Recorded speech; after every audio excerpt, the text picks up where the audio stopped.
अब तक आपने मनुष्यों की कुंडली बनने और बनवाने के बारे में सुना, देखा हो, लेकिन क्या आपको पता है कि बिहार में गायों की भी कुंडलियां बनती हैं?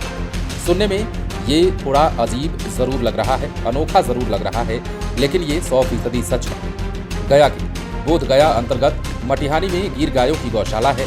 यहाँ जब बछड़े का जन्म होता है तो सबसे पहले उनकी कुंडलियां बनाई जाती हैं। गिर गायों की कुंडलियां बनाने के पीछे का कारण धार्मिक और उनके पंचगव्य औषधि से जुड़ा है। गुजरात के सौराष्ट्र से 2 गिर गाय लाए गए थे और बता दें तो गया के मटिहानी के रहने वाले विजेंद्र कुमार चौबे 8 से 10 साल पहले गुजरात के सौराष्ट्र से 2 गिर गाय लेकर आए थे। इसके बाद उन्हें गिर गाय की महत्व के बारे में पता चला।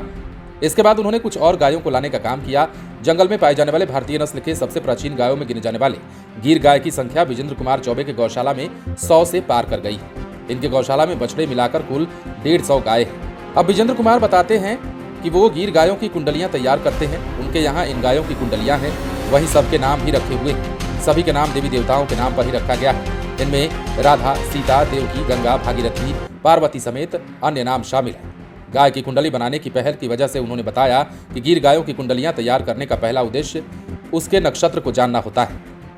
समुद्र मंथन के समय मां लक्ष्मी जिस नक्षत्र में गाय के साथ आई थी, उस नक्षत्र में गिर गाय जन्म ले तो वो मंदिर में रखने के योग्य होती है। नंदी रूप में खोजने के लिए ये एक प्रयास के रूप में भी होता है। पहले आप इन तस्वीरों को देखिए और सबसे पहले जो गौशाला के संचालक हैं उनके इस भाव विह्वल करने वाले बातों को सुनो। ये हरे कृष्णा, आप सबका स्वागत है श्री राधा कृष्ण वैदिक गिर गौशाला मटिहानी बोधगया में। हम बड़े सौभाग्यशाली हैं कि गौ माता के दर्शन करने गौशाला पहुँचे हुए हैं। गिर गाय जो है ये प्रकृति का एक अनुपम वरदान है मानव सभ्यता की। ये अनादिकाल से ये गाय है और इन गायों की सबसे विशेष बात है कि ये गाय हमारी माँ की समान है। भारतीय नस्ल की कोई भी गाय और उनमें ये सर्वोत्तम गाय है। गायों में भारतीय गायें सब सर्वोत्तम हैं, उनमें भी अति सर्वोत्तम अगर कोई है तो वो गिर गाय है। तो गिर गाय का दूध, पंचगव्य जो भी औषधियाँ हैं, इनके जितने भी गुण हैं, इनके मूत्र में हो, गोबर में हो, गोरस में हो, घी में हो, दही में हो, तो सब अमृत तुल्य है। मानव शरीर के लिए, मानव स्वास्थ्य के लिए वो अमृत तुल्य है। एक वरदान परमात्मा के द्वारा हमें मिला हुआ है। ये गाय जो है ऑक्सीजन लेती है और ऑक्सीजन ही छोड़ती है। आप जहाँ खड़े हैं यहाँ पर पूरे भूमंडल पे इसके इर्द गिर्द से 23 से 30% सरप्लस ऑक्सीजन यहाँ पर आपको प्राप्त हो रहा है। सभी की कुंडली सब गायों के हमारे भिन्न भिन्न नाम हैं और यहाँ विशेष करके संवर्धन पे काम होता है।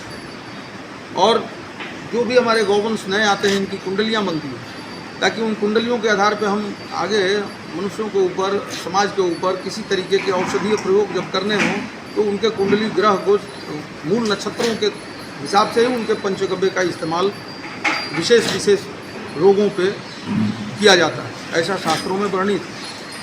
क्या क्या नाम रखे हैं? हाँ, गाय का क्या नाम है? गाय ये आपके सामने जो है ये जानकी है, उधर देखिए वो रोहिणी है, उनके बगल में रमा है, ये जो खड़ी है कृष्णा है, ये गायत्री है, ये संतोषी है, गोमती है, समिता है, उनके बाद जगदम्बा है, उसके बाद त्रिवेणी है, तुलसी, कावेरी, मनसा, वैदेही और लास्ट में गौरी। तो भगवान कृष्ण भी 108 नाम से गौ माता को पुकारते हैं। मेरा नाम ब्रजेंद्र कुमार चौबे, इस गौशाला के संचालक और प्रधान गौ सेवक हैं।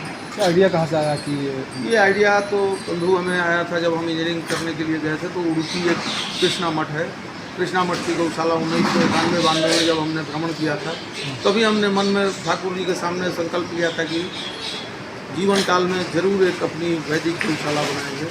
तो आज धीरे धीरे उसी मार्ग से हमारे प्रारंभ है। अभी कुल गौवंशों की संख्या यहाँ पर 150 है हमारे पास। नंदी अच्छे हैं हमारे।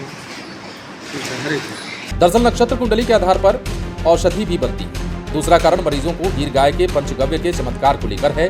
मरीजों के लिए औषधीय पंचगव्य बनाए जाते हैं। इन गायों के नक्षत्र कुंडली के आधार पर तैयार किए जाते हैं। नक्षत्र कुंडली के आधार पर ही औषधीय पंचगव्य बनाया जाता है और मरीज के अनुसार दिए जाते हैं। गिर गाय ऑक्सीजन छोड़ती है और जहाँ होती है वहाँ के वातावरण में प्लस 23 ऑक्सीजन होता है। भारतीय नस्ल की सबसे प्राचीन गिर गाय भारतीय लोगों के लिए काफी ज्यादा आस्था का विषय भी रही है। दरअसल गिर गाय भारतीय नस्ल की सबसे प्राचीन गायों में आती है। इसके दूध, घी, छाछ, गोबर, गोमूत्र से औषधि भी बनता है। गिर गाय का दूध पीने वाले को सेहत संबंधित काफी लाभ होते हैं। प्राचीन काल से ही कहा जाता है कि गिर गाय के लिए भूसे में मिलाकर अश्वगंधा और मूली समेत अन्य सामग्री जब देते हैं तो ये अमृत के समान होता है। इसका दूध जब आप पीते हैं तो लगेगा कि अमृत पी रहे हैं। बहरहाल गया का ये गौशाला चर्चा का विषय बना हुआ है और गौ माता की सेवा में जो भी आस्था रखते हैं उनके लिए ये एक सबक भी हो सकती है, या फिर यूं कहें कि उनके लिए ये एक मार्गदर्शन भी हो सकता है।